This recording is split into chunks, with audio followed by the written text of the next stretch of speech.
we have got Owen, the Chelsea fan. Owen, how are you, mate? Yeah, not bad, thank you. You okay? Yeah, good, man. How you doing, Owen? Yeah, really good, Bayo. Listen, I live in High Wycombe, so I appreciate all the memories you made me as a Wycombe Wanderers fan as well. So thank you very Blessings, much. my brother. Blessings. So listen, I've come on here to talk about Nicolas Jackson. Negative comments towards him. I'm a Chelsea season ticket holder, and listen, he's not a Drogba, he's not a Diego Costa, but what he is more of a Nicolas ANELKA, and the space he creates off the ball, it's often missed by the TV fan, and I feel that. Yeah, he missed one or two chances today, but I feel the negative criticism, for you, Bayo, he probably would have been a perfect strike partner.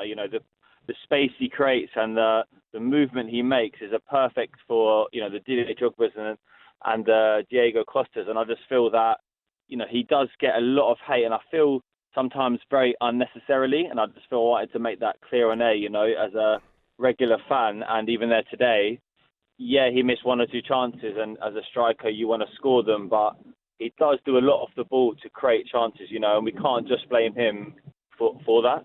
I think you're right regarding his work rate. I don't think any Chelsea fans having a go at him for his work and what he does and his link-up play. And you're right, his movement, he's getting in the right positions. But when you are a top player at a top club, we're talking 3 proper chances. We're not talking like half chances, 3 proper chances today to make a dent in that match, and he didn't take either of them. So he's going to come under criticism, isn't he? If he's not taking one out of those 3, he's definitely going to get some criticism from some fan base.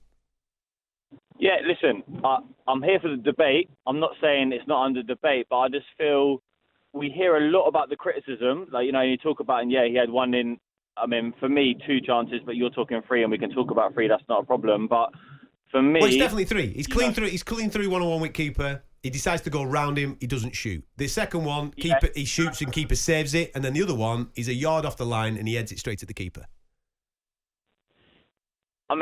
Yeah, okay. Personally, I wasn't talking about the heading one, but yeah, I'll agree with what you say in terms of those 3 when we lay them out. So, but for me, I just feel that Chelsea, yeah, we spent a lot of money, so everyone's going to talk about that. But have we spent money in the right places? I don't think we have. Nicolas Jackson is a fantastic, I feel, attacking player in terms of what he does off the ball. But I feel like he is the Nicolas ANELKA to the Didier Drogba. Okay. Back in 2008. So you know what?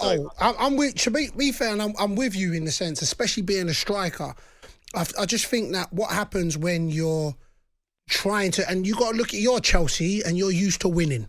So what happens? Yeah. And you know what? I align him to a Nunes. So during the season, you can miss these chances and you can kind of go to the positives, which I think's right. You know what I'm saying? You're like, look, he works hard, he keeps putting in there, and you've got to be in the position there to... But when it comes to clutch moments like today, and I don't, and this is not the first time, I won't watch him as much as you've watched him, but when it comes to clutch moments, and you touched on it, when you're the ANELKA but you don't have the Drogba, then the ANELKA has to do a little bit more.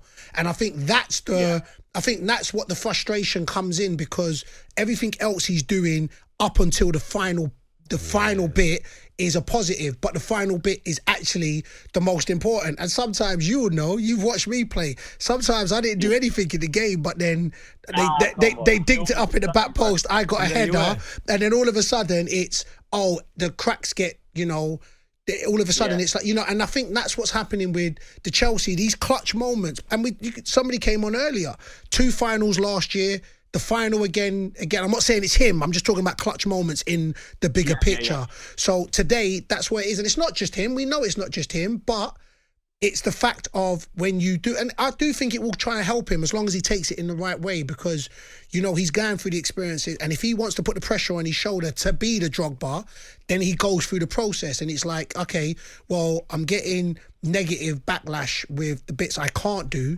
but I'm very good at this, so I'm now going to work on the things I can't do and get better at that, and then he can be the Drogba, then he can be the Costa in that. But at the moment, as much as you being positive, that you should have won the game today. You should have won it, and and that's where that's where it is. We could look at Chilwell. We could look at Chilwell in the 80th, 81st minute. he didn't cross the ball early enough, but then he didn't take the ball on and strike the ball. So do you cross the ball earlier or do you strike it? He didn't do either. He's hanging the middle ground and he didn't pass it. Yep. You look at the final, free kick for Mudryk, and we're talking end of the game here, but that's just what sticks in my mind as a fan being there.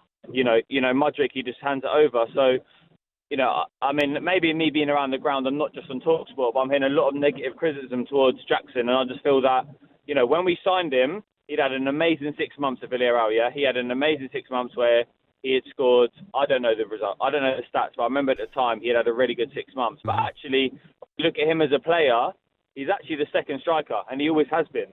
He'd had an amazing 6 months on a goal run when we signed him, but he's never actually been that main one. But he's been signed in a team where they spent money elsewhere, and suddenly he's got to be that main focus point. Well, actually, that's not actually his game, and he's just got to try and make do. So when they came, I just feel personally, I've never played the game as high as you, Bayo, but, I just feel personally that he doesn't get the applause. He gets the criticism all day, every day, and that's football, I guess. But at times, he doesn't get the... I hear that.